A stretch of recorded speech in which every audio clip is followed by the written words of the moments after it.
Working on this Kenmore washer front loader. Customer complaint is that the water is leaking. I'm going to open it up, the bottom cover, and see what's going on, and then I'll put it on a regular spin cycle started, and we'll see where it's leaking from. So once the back bottom cover is removed, I'm going to put it on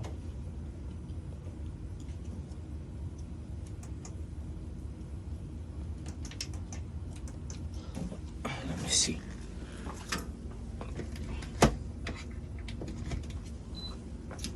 Okay, I'm going to put it on just to have a normal here quick cycle, and started.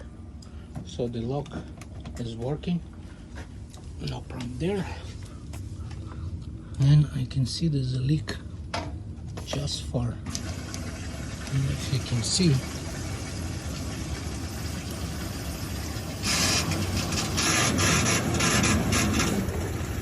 so I'm trying to find the leak.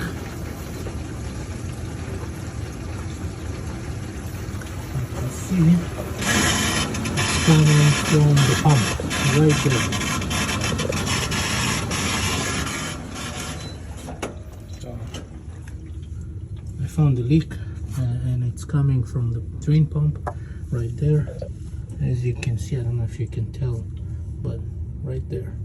So the drain pump is leaking, and it needs to be replaced. I will source the drain pump and replace it. Looks like the customer most likely did some work on it already. So you can see the back cover is opened, so the drain pump is right there. If you can see, right there, and it's leaking, and it needs to be replaced. So once it's all replaced, the washer will be back and running. Most likely the O-ring on the drain pump needs to be replaced, and then it should be good to go. If you have any questions, you can comment, like, and subscribe. Thank you.